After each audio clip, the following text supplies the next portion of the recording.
Benvinguts i benvingudes a un nou vídeo que us hem preparat des del Servei d'Orientació, en el qual parlarem de la gestió de les emocions en el procés de recerca de feina.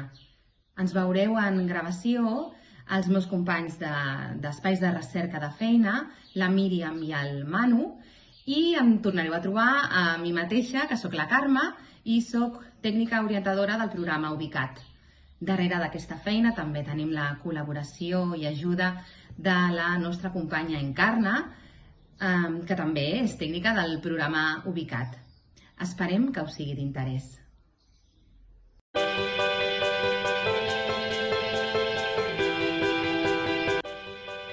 Les emocions són reaccions psicofisiològiques de les persones davant dels estímuls. O sigui, són reaccions instintives davant del que veiem o el que ens envolta. Autors com el Paul Ekman i Wallace Friesen han identificat fins a 6 emocions bàsiques a partir de les quals sortirien tota la resta.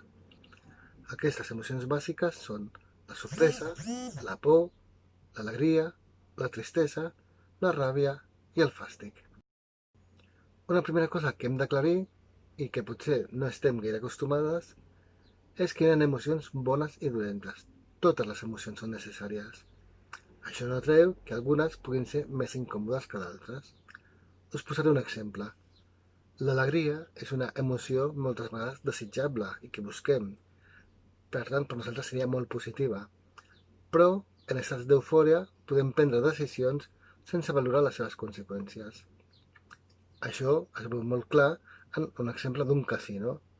En el casino, la persona, quan comença a guanyar, normalment deixa de pensar, arrisca molt més fins que ho perd tot. Què us penseu? Que els propietaris dels casinos no tenen això en compte? Per una altra banda, un sentiment, una emoció més negativa, popularment com és la tristesa, ens permet arribar a moments de reflexió, introspecció, de recordar o de fer valoració de la nostra vida. La por, per exemple, ens posa en alerta davant de possibles perills. El fàstic ens alerta de possible presència de tòxics. I la ràbia, per exemple, ens ajuda a predisposar-nos a actuar, a fer, ja que ens posa a la defensiva. En la societat actual sembla que mostrar les emocions és un símptoma de debilitat. No ens permetem sentir, principalment aquelles emocions que considerem negatives. Això a la llarga ens perjudica, ja que evitar una emoció no significa que no estigui present. Estar en contacte amb les emocions ens ajudarà a afrontar-les de forma molt més eficaç. Les emocions es manifesten a 3 nivells. A un nivell més fisiològic, a un nivell conductual a través de la comunicació no verbal i el parallenguatge, i a un nivell més cognitiu afectiu, és a dir, pensaments i creences associats a aquesta vivència. Per tant, un aspecte molt lligat a l'expressió de les emocions és la comunicació. Ens comuniquem tant a nivell verbal, amb el llenguatge, com a nivell no verbal, gestos, mirades, llenguatge corporal, to de veu. La nostra comunicació no verbal és molt rica i dona molta informació, entre d'altres, del nostre estat d'ànim i de les nostres emocions. Per exemple, en una entrevista de feina, podem mostrar el nostre interès real i la nostra motivació a la persona que ens entrevista de forma inconscient. Si creiem que no aconseguirem la feina o no és una feina que ens interessi especialment, segurament ho deixarem entreveure. Per això és molt important tenir clar com ens sentim en cada moment, perquè així sabrem com actuar. Seguim en aquest exemple d'entrevista.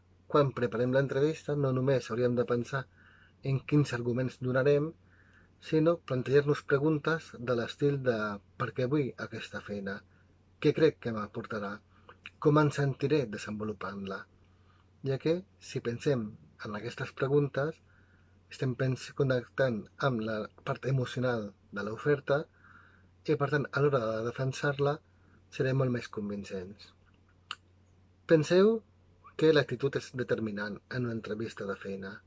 Hi ha hagut gent molt preparada que no han mostrat un interès real, s'han mostrat més passives o han mostrat desinterès per l'oferta i han quedat descartades, mentre que persones que no reunien el 100% del perfil, com han mostrat una gran motivació, han acabat aconseguint el lloc de treball.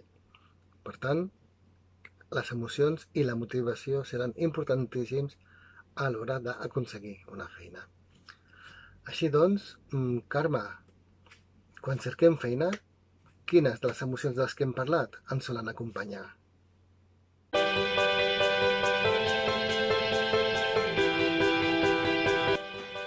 Doncs, Manu, en un procés de recerca de feina podem passar per diferents estats d'ànims que vindran donats per emocions com ara la incertesa, la frustració, la tristesa o el fet d'haver-nos generat unes falses expectatives no ajustades del tot a la realitat. Aquestes emocions actuen com a pensaments limitadors i són, en la majoria dels casos, irracionals. Són com aquelles petites veus que ens intenten convèncer que no pots aconseguir determinats objectius i aquestes veus justament poden donar pas a la irritabilitat o canvis d'humor. En un cert equilibri, que apareguin aquestes veus ja és normal, perquè per naturalesa tenim inseguretats i pors i en un equilibri, com us dèiem, doncs la cosa encara. Però si aquests sentiments dominen el nostre dia a dia és quan la cosa ja no funciona del tot bé. Gestionar els nostres sentiments, saber conviure amb ells i educar els pensaments formen part de l'aprenentatge per tal de poder anar saltant els diferents obstacles amb els quals ens anem trobant. El món és justament un reflexe del que es pensa i emocions com estar feliç, estressat o ser pessimista són les que condicionen aspectes de la nostra vida com, per exemple, treballar o cercar feina. La idea per millorar aquests pensaments és convertir-los en racionals, fent-los conscients. Us posarem un exemple. Què va passar immediatament abans de que el pensament tingués lloc o què el va disparar? Vaig trucar a l'empresa en la que havia realitzat una entrevista de feina per informar-me de l'estat en el qual es trobava el procés de selecció i em van dir que la vacant ja estava coberta. Per tant, jo no era la candidata escollida. Què va passar per al meu cap? He fracassat, mai trobaré feina. Què vaig sentir justament després d'aquest pensament? Tristesa, frustració, por. Quin va ser el meu comportament posterior? Havia quedat amb uns amics per anar a fer un cafè i ho vaig anul·lar. Em vaig quedar a casa trista i plorant. Què va passar després del meu comportament? Em sentia totalment desolada, sense forces.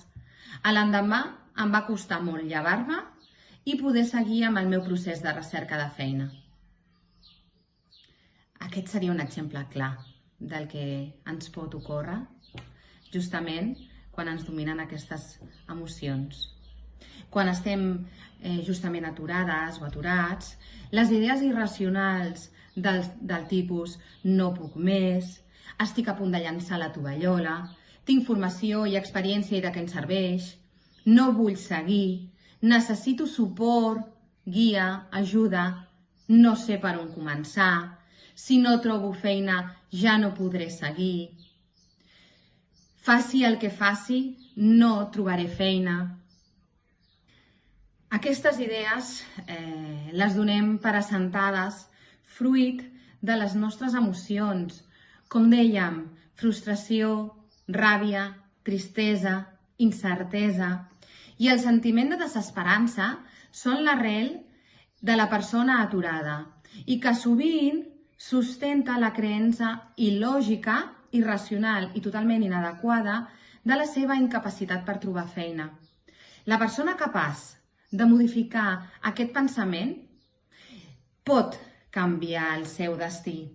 I a les seves mans ha estat bé entrar en l'espiral de la desgana, de la desmotivació i la paràlisi, o adoptar noves actituds per dissenyar un nou comportament que ofereixi una resposta proactiva i una reacció emocional més útil en aquella situació.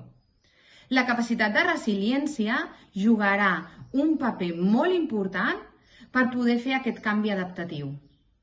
Ara la Míriam us seguirà donant eines per poder gestionar en positiu totes aquestes emocions i d'aquesta manera avançar en el camí de la recerca de feina. Som-hi, Míriam!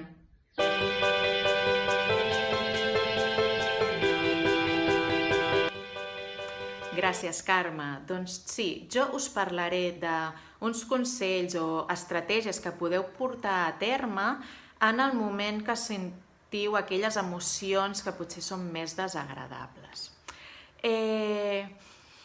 Ja sabem que en situacions d'atur, en situacions d'incertesa, pot augmentar la sensació d'impotència o de frustració. Per tant, nosaltres us aconsellem l'establiment de rutines diàries o la planificació de tasques per així augmentar la percepció de control i donar sentit al nostre dia a dia. La idea seria fer-nos un horari diari on tinguin cabuda totes aquelles tasques relacionades amb la recerca de feina, el manteniment d'higiene personal diària, l'establiment regular dels àpats i activitats d'oci i per totes aquelles activitats que nosaltres sapiguem que hem de fer. Hem de recordar, per això, temporalitzar aquelles tasques que més ens agraden després de les que menys ens agraden, però que són igualment importants. Un altre tema important és el de fixar-nos objectius realistes. Si nosaltres ens coneixem els propis límits i també les exigències o les demandes del mercat laboral, farem que minvin aquelles situacions que ens creen frustració. Podríem fer, marcar-nos petits objectius que ens vagin acostant a l'objectiu real, l'objectiu final, però valorar aquests, quan els anem assolint, valorar aquests petits èxits, anar-nos premiant aquests petits èxits. Per altra banda, hem de dedicar també temps a l'oci i a les relacions socials. Les relacions socials sabem que són molt importants, no? Hem de mantenir la nostra xarxa de contactes. Som éssers socials i, per tant, necessitem vincular-nos amb els altres per sentir-nos adaptats i sentir que estem dins, formem part de la societat, que estem dins del grup. Per tant, d'aquesta manera també minvarà la nostra sensació d'aïllament i l'estat d'ànim també ens augmentarà. D'altra banda, ja sabeu lo important que és el mantenir la xarxa de contactes en el moment de recerca de feina. Sabem que és important anar explicant als nostres coneguts la situació que estem passant laboralment per tal de tenir més possibilitats d'assabentar-nos d'ofertes laborals. Per altra banda, una altra manera d'augmentar el nostre estat d'ànim és fer exercici físic regularment, ja que sabem que generarem endorfines i per tant ens sentirem molt millor. De la mateixa manera, també podríem realitzar altres activitats d'oci que ens agradin. Sabem que necessitem també el nostre moment de descans, de desconnexió o d'entreteniment. Podem fer aquelles activitats que ens vinguin de gust o simplement no fer res. També necessitem la desconnexió total. De la mateixa manera, és evident que necessitem les nostres hores de son com sempre. En moments d'estrès també podem realitzar tècniques de relaxació que més ens agradin o més ens funcionin. Ja pot ser tècniques de respiració controlada, com ioga, meditació, estiraments o qualsevol altra activitat que ens funcioni. Important, dedicar un espai a les preocupacions. Paradoxalment, contra més intentem evitar-les, més ens venen a la ment. Doncs ja que han de venir, la idea seria dedicar-li un temps diari controlat, és a dir, quan nosaltres volem, doncs les fem venir a la nostra ment, però la resta del dia no ens haurien de molestar. Per tant, la idea seria dedicar d'uns 15 a 20 minuts diaris, si pot ser al mateix moment cada dia i al mateix lloc, dedicar aquests minuts a pensar en totes les nostres preocupacions, o sigui, deixar volar la imaginació i que vinguin totes les nostres pitjors fantasies a la ment, i estaria bé també agafar paper i bolígraf i planificar què faríem en cas que esdevinguin realitat. D'aquesta manera la nostra sensació de control també augmentarà i al donar-li aquest espai diari a la resta del temps haurien de no aparèixer tant. És important que quan acabem aquests minuts passem a fer una altra activitat totalment diferent que ens entretingui i que no ens faci pensar en aquestes preocupacions que ja han tingut el seu moment. Bé, per finalitzar, hem de pensar que la vida professional i personal és una carrera intermitent on els èxits o les satisfaccions no són tan freqüents com ens agradarien. Però sí que són més probables si ho intentem i no deixem d'intentar-ho. Hem d'aprofitar els errors com a fonts d'aprenentatge i procés de millora, és a dir, mirar què és possiblement el que està fallant i corregir-lo. És evident que si sempre fem el mateix, el resultat també sempre serà el mateix. Per tant, investiga el que no funciona i millorem-ho, però sobretot seguim intentant-ho. Bé, esperem que tots aquests consells i informació sobre la gestió d'emocions us hagin sigut molt útils i, com sempre, ens veiem en el proper vídeo. Fins ara!